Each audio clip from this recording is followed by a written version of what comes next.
एकदंत दो मात त्रिगुण गुण माया रहित जे सुंड सहित भुज पाच खट मृख घात घणी जय सप्त पारायण सुगंध अष्टमूर्ति सुत वंदन रिद्धि सिद्धि नवनीत दस हयीश के नंदन शांतिकरण शुभकरण सदा मौल सुख कांद को कर जोड़ कवि दाद कहे नमन गौरीनाथ को शांतिकरण शुभकरण सदा मौल सुख कांद को कर जोड़ कवि दाद कहे नमन गौरीनाथ को मैं दास तुम रो राम रो तुम दास खल दल गंजना अद्भुत पराक्रम रो जरे दल सोल भूभय भंजना दिल रंजना दिल दुखी जन को भक्त जन को भय हरन आये उगारी लिजय शरणे तुम हो जसरन शरण रघुनंद आनंद कंद को दुख भयो रन के लरन में लखमन बचावे कवन लागो बाण सोधी क्यों बने तो संजीवनी लाये उठाये गिरी गगने गमन कर संताप बजरंगी सकल पद दिजे क्षण में समन कर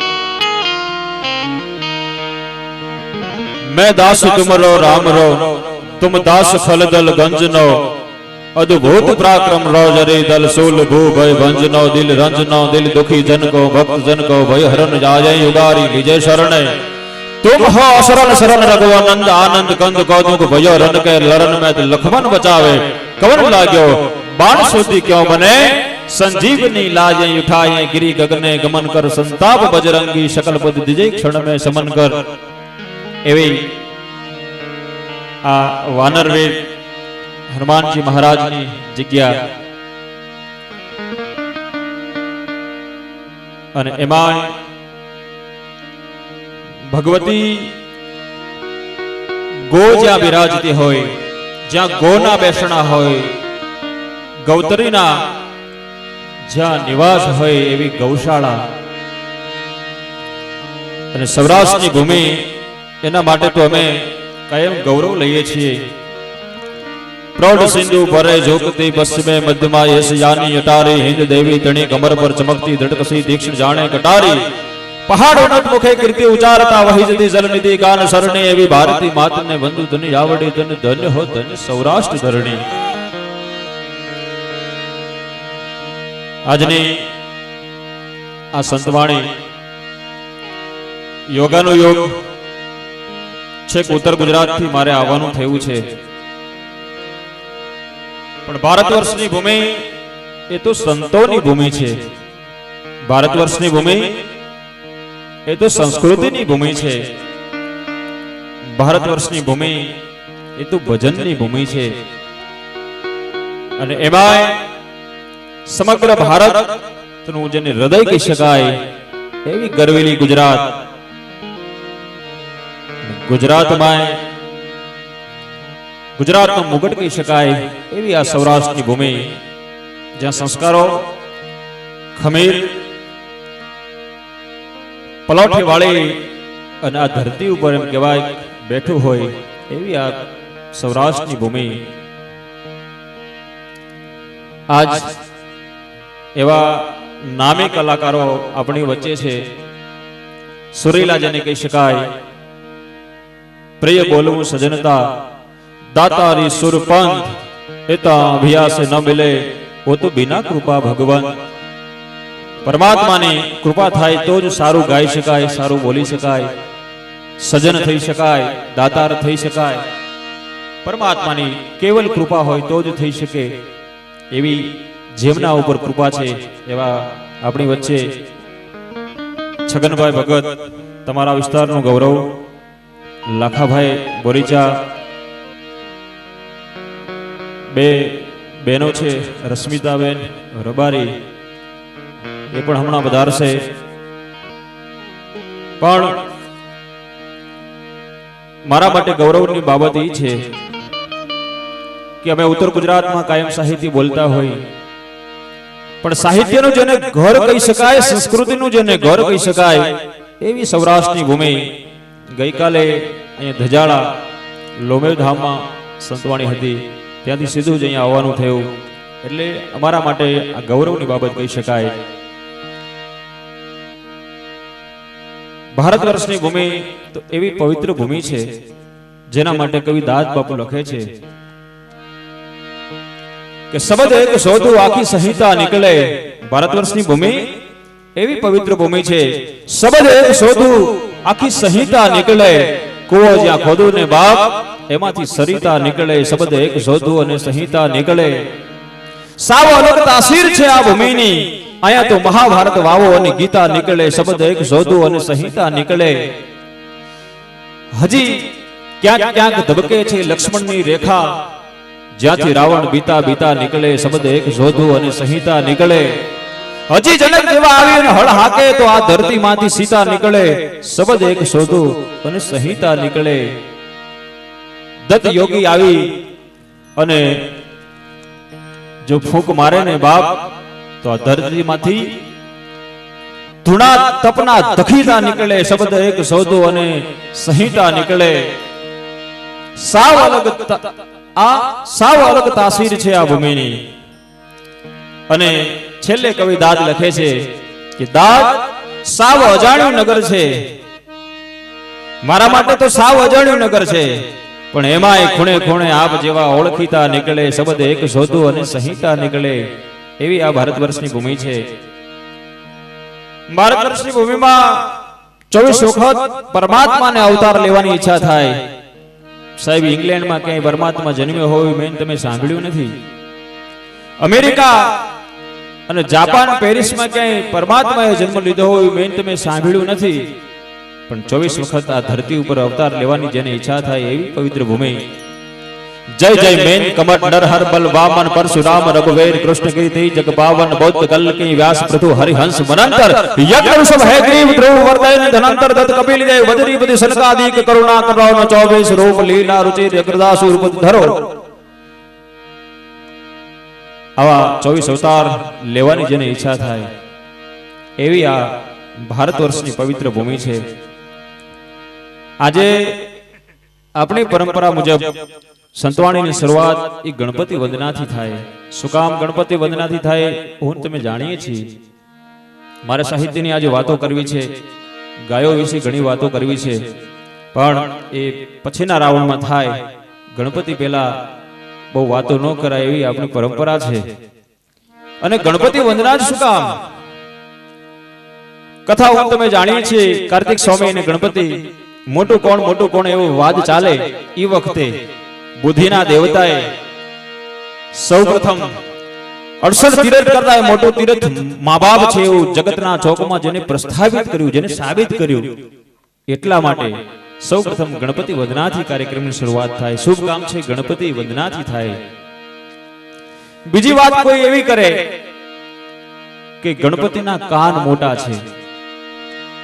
જેના કાન મોટા હોય ને એને આગળ બેહારાય. કોઈ એમ વાત કરે કે ગણપતિનું પેટ મોટું છે, જે સમુદ્ર પેટા હોય એને આગળ કરાય. કોઈ એમ કે ગણપતિની જે આંખો છે ને ઝીણી છે, જેની ઝીણી નજર હોય ને એની દીર્ઘ દ્રષ્ટિ હોય, અને એવા આગેવાનોને આગળ કરાય. કોઈ પણ મંદિર હોય માં ભગવતીનું મંદિર હોય તો ભલે, અને દેવાધિદેવ મહાદેવનું મંદિર હોય તો ભલે, હડડમ ખડડમ બ્રહ્માંડ હલે દડડમ દડ ડાકર ડાક ભજે જળ રમદ્રક જ્વાલ કરાલ જરે સચે રમ થડે ડટકણ સાજ સજે કડકે ધરણી કડડમ કડડમ હડડમ મુખનાથ ગ્રજંત હરે પર મે હર મોદ ધરી પશુપાલન કામ પ્રજાળન નાચ કરે. આવો ભગવાન ભોળિયોનાથ બિરાજતો હોય તો ભલે, અને નહીં તું રૂપ નહીં તું રંગ નહીં તું પવન નહીં તું પ્રકાશે ન હાલે ન ડોલે ગુપતિ ને છતી કરંત કિલોલે ઉજાલમ વિશાલમ દયાલમ ભવાની નમસ્તે નમસ્તે નમસ્તે ભવાની નમોકાર રૂપમ નમો બાગબાની નમસ્તે નમસ્તે નમસ્તે ભવાની. આવી ભગવતીનું મંદિર હોય તો ભલે, પણ હું તમે દર્શન કરવા માટે જાય એટલે સૌ પ્રથમ મને તમને બે દેવના દર્શન થાય. એક ગજાનન ગણપતિ, ભગવાન ભોળિયાનાથનો દીકરો, અને ભોળો એને એટલા માટે કહેવાય છે કે જાણ્યા છતાં જગતના કલ્યાણ માટે જાણી જોઈને જગતના ચોકમાં છેતરાયો છે એટલે એને ભોળો કહેવાય. કોઈ ખબર ન પડે ને છેતરી જાય એને ભોળા ન કહેવાય. જગતના ચોકમાં જગતના કલ્યાણ માટે જાણી જોઈને છેતરાયો છે ઈ ભોળો. એનો પનોતો પુત્ર એટલે ગણપતિ, અને માં ઉમૈયાનો, પાર્વતીનો, ભગવતીનો દીકરો, ભવ અને ભવાનો દીકરો એટલે ગણપતિ. અને આખો પરિવાર જેનો પૂજાય સાહેબ, આખો પરિવાર જેનો પૂજાય, દાદાનું પૂજન થાય, માં ઉમૈયાનું પૂજન થાય એટલું નહીં, કાર્તિક સ્વામી અને ગણપતિનું પૂજન થાય એટલું નહીં, રિદ્ધિ અને સિદ્ધિનું પૂજન થાય એટલું જ નહીં, લાભ અને શુભ પૂજાય એટલું નહીં, જય અને વિજય પૂજાય, શ્રી અને સવા પૂજાય, દાદાના ઘરેણા પૂજાય. સમગ્ર પરિવાર જેનો પૂજાતો હોય એવો કલ્યાણકારી દેવ, કલ્યાણ નામ શિવ, અને એનો પનોતો પુત્ર એટલે ગણપતિ. હાલો આજની સંતવાણી આપણે ગણપતિ વંદનાથી કરવી છે, ત્યારે સૌપ્રથમ ગણપતિ વંદના લઈ અને હું આમંત્રણ આપું આપ સૌનું, આપણા વિસ્તારનું ગૌરવ અને સંતવાણીના જબરદસ્ત આરાધક, સુરીલા આરાધક, જેમના સ્વરનો પરિચય એ તો અહીંયા સ્વર રેલાવે ત્યારે થાય. છગનભાઈ ભગતને વિનંતી કરો કે આજની આ સંતવાણી એની શરૂઆત કરાવે ગણપતિ વંદનાથી આપને સમક્ષ. છગનભાઈ ભગત. બોલે શ્રી રામચંદ્ર ભગવાન કી જય, કૃષ્ણ કન્યા લાલ કી જય, બજરંગબલી કી જય, ઉમિયા માત કી જય, ગૌ માત કી, હનુમાનજી મહારાજ કી જય. ઓમ નમઃ પાર્વતી પતે હર મહાદેવ. સદગુરુને ચરણે નમો, માગુ પ્રેમ પ્રસાદ. સદગુરુને ચરણે નમો, માગુ પ્રેમ પ્રસાદ. દયા કરીને દીજીએ હરિ રસ અમૃત સ્વાદ.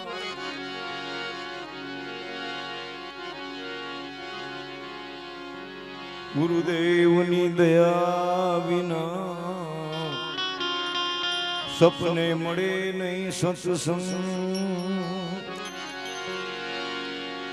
ગુરુદેવની દયા વિના સપને મળે નહીં સત્સંગ. દયા થાય ભગવંતની ચડે ભક્તિનો રંગ. શબ્દ ઉચ્ચારણ સરસ્વતી મતિ આપજે માં. શબ્દ ઉચ્ચારણ સરસ્વતી એ મતિ આપજે માં. બોલ્યા અક્ષર ને મેળવજો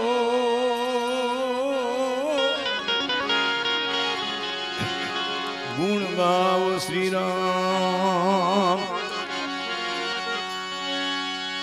આજે ગુરુદેવની દયા વિના સપને મળે નહીં સત્સંગ દયા થાય મારા નાથની તો જોડે ભક્તિનો રંગ